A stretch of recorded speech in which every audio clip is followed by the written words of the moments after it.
खुलुमबाय आं सिबिरानि ब्रह्म गोजोन फुंबिलिनि बयनिसिमबो गाहाम हामलायनायखौ जासिहरनाय थाबाय नोंथांमोननि थाखाय आं माखासे खौरां लानानै फैबावबाय अन्नानै भिडिअखौ जोबजासिम नायलांदो गुवाहाटीनि बरबारि बाथौ मन्दिर पाठनिफ्राय होखारजानाय बर' नखरफोरा आसामनि गिबि मन्त्रि डक्टर हेमन्त बिश्व शर्मा बर'नि दैदेनगिरिफोर आरो रायजो राजाफोरनिसिम मदद बिहरदों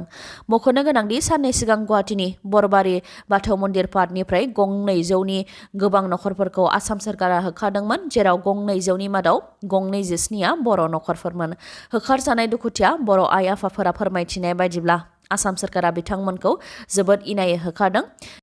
जाहाथे लामायाव थिं खोबनानै थानो हायो बेनि थाखाय न'नि थिंखौ बख'नो बिबाय बायदोंमोन नाथाय जेसिबिजों बेंख'नानै न' बांखौ थेर-बेथेर खालामदों जायनि थाखाय न' सिङाव थानाय मोनबो मुवा बेसाद गाननाय जोमनाय सि जोम आरो जानाय आदारफोरखौ रैखा खालामनो हायाखै जायनि थाखाय दा गाननो जोमनो सि गैया जानाय आदार गैया न' बां गैया त्रिपाल खोबनानैसो थानो गोनां जादों होननानै दुखु फोरमायथिदों बेनि अनगायैबो पुलिस प्रशासना गामिनि आफादगिरिखौ बुदों आरो आइजोफोरखौबो बुद्रुदों होननानै फोरमायथियो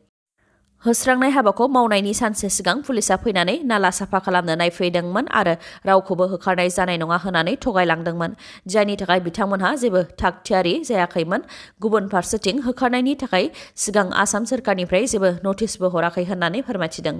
होखारजानाय बर' नखरफोरा दा जोबोद दुखु खस्थ दङ बिसायख'थिनि समाव आसामनि गिबि मन्थ्रिया हानि पाट्टा होनो थाखायसो रादाय होदोंमोन आरो बे हाया ट्राइबेल सुबुंफोरनिखा होननानै बुंथिदोंमोन नाथाय दा मानो बेबायदि खालामखो होननानै सोंथि खालामनायजों लोगोसे बिसायख'थिनि समावल' नांगौ जायो नामा होननानैबो सोंथि खालामबावो बिथांमोनहा आरो जायनाखि बिथांमोनहा दा आलाय-सिलाय जानानै दं बेनिखायनो आसामनि गिबि मन्थ्रि बर'नि दैदेनगिरिफोर आरो रायजो राजाखौ मदद खालामनो थाखाय खावलायहरदों गुवाहाटीनि बरबारियाव होखारनायनि अनगायैबो सिलचरनि दुलु साहा बागिचा आरो मयनागर साहा बागिचायावबो होखारदों जायखौ लानानै आदिबासि माहारियारि आफादफोरा दाब दाब जायगायावनो गोख्रोङै सोमावसारदों दुलाराय आसाम आदिबासि फरायसा आफाद मिरु कमिटिनि बिथोन बायदियै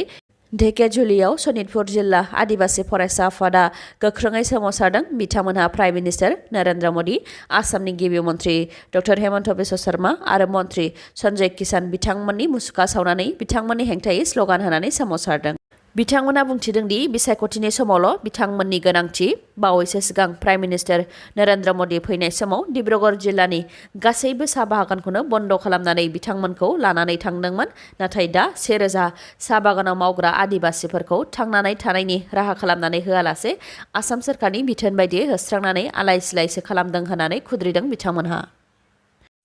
त्रिपुरानि गिबि मन्थ्रिया गिबि मन्थ्रिनि बिबानखौ एंगारबाय त्रिपुरायाव बिधानसभा बिसायख'थि जानायनि बोसोरसे आवगायावनो त्रिपुरानि गिबि मन्थ्रि बिप्लब कुमार देब बिथाङा गिबि मन्थ्रिनि बिबाननिफ्राय रिजाइन होबाय त्रिपुरायाव दा त्रिपुरानि बिजेपिनि आफादगिरि मानिक साहाया गिबि मन्थ्रिनि बिबानखौ लासिगोन गिबि मन्थ्रि बिबाननिफ्राय रिजाइन होनायनि उनाव बिप्लब कुमार देब बिथाङा बुंथिदों दि आंनि दैदेननायाव हानायमानि त्रिपुरानि रायजो राजाखौ सिबिदों आरो बिजिरनाय होनो नाजादों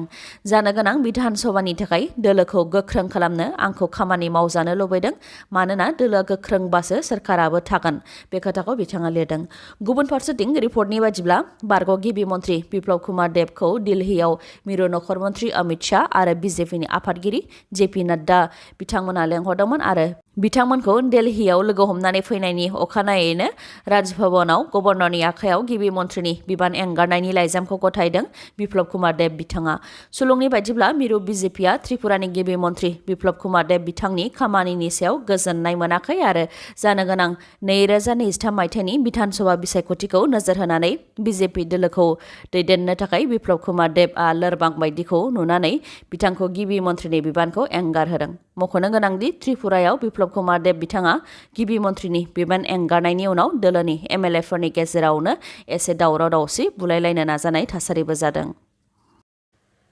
लाभ जिहाद केस क'क्राझार जिल्लानि सालाकाटि पुलिस आउटपस्टनि सिङाव थानाय सालाकाटि बाजार मस्जिदपारा गामिनि थागिबि आमिर हानजा 24 बोसोर बैसोनि बियो सासे 16 बोसोर बैसोनि ट्राइबेल हिन्जावसाखौ मोजां मोननायनि जेयाव फोनांनानै आथोनारि सोमोन्दो लाखियो आरो उनाव हिन्जावसाखौ रेकर्ड खालामनानै भिडिअ आरो सावगारिखौ ससियेल मिडियायाव भाइरेल खालामनानै होदों भिडिअ आरो सावगारिया ससियेल मिडियायाव भाइरेल जानायनि उनाव जाथाया सोराङाव फैदों आरो नखरनि सोद्रोमाफ्रा दुथां आमिर हानजानि हेंथायै क'क्राझार पुलिस थानायाव दा गसर थिसनबाय कलकातानि आलासि नब्लां एबा गेस्ट हाउसआव बैसागु बिदाय खुंदों बिटिसि सोरखार सोनाब बंगनि बर'फोर कलकातानि बर' आफाद सोनाब बंगनि बर' थुनलाइ आफाद आरो बांलादेशनि दैदेनगिरिफोरनि बानजायनायाव कलकातानि आलासि नब्लाङाव साननैनि हाबाफारिजों बैसागु बिदाय सान फालिदों जेराव MLA लरेन्स इस्लारि आसाम आयेन आफादनि बुंथिगिरि बिश्वजित दैमारि एम दावबायसा बर' मन्त्रि उरखाव गोरा ब्रह्म आरो प्रमद बर' बिथांमोनहा बाहागो लादों जेराव बिटिआरनि बर' बिहु गरखा आरो आदिबासिनि कालचारेल ग्रुपफोराबो बाहागो लादों गिबि खेबनि थाखाय कलकातानि आलासि नब्लाङाव बैसागु बिदाय खुंनाय जादों होननानै फोरमायथिदों प्रमद बर' बिथाङा आरो बेबायदि खुंनायनि गेजेरजों बुहुमनि गासैबो बर'फोरनि गेजेरावनो खौसेथि फैगोन गाव गावनि सिनायथि राव थुनलाइ थामोनथा आरो हारिमु थांनानै थानायाव थुलुंगा मोनगोन होननानै फोरमायथि बिथाङा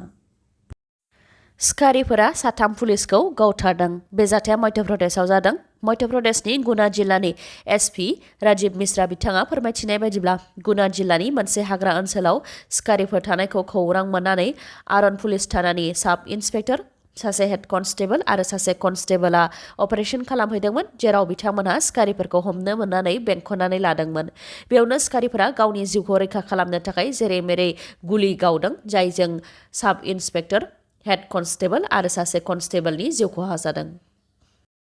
जम्मु एन्ड काश्मीरनि बन्दिपरानि ब्रार आरगाम ओनसोलाव साथाम उदखारिफोरखौ गावथारनो हादों काश्मीरनि IGPआ फोरमायथिनाय बायदिब्ला साननैसो सिगां बुदगामाव रेभिनिउ डिपार्टमेन्टआव मावग्रा काश्मीरी पण्डित राहुल भाटखौ उदखारिफोरा गावथारदोंमोन बेनि उनावनो दायनिगिरिफोरखौ हमनानै साजा होनो थाखाय लोब लोब सुबुंफोरा सोमावसारदोंमोन बेनि उनावनो गोख्रोङै संदाननानै अपारेशन खालामहैदोंमोन जेराव सासे उदखारिखौ गावथारनो हादोंमोन आरो सानैया खारग'लांदोंमोन दा खारग'नाय सानै उदखारिफोरखौ गावथारनो हाफिनबाय काश्मीर पण्डित राहुल भाटखौ गावथारनाय जाथायखौ लानानै काश्मीर टाइगार्स उदखारि हान्जाया गावसोरनि खामानि होनानै सिमान लादों दिनैनि भिडिअआ एसेनोसै गाबोन आरो गोदान भिडिअजों लोगो मोनफिनबावगोन नोंथाङा दासिमबो आंनि चेनेलखौ साबस्क्राइब खालामाखैबा अन्नानै साबस्क्राइब खालामदो लोगोसे लाइक कमेन्ट आरो शेयार खालामनो दाबाव गोजोन्थों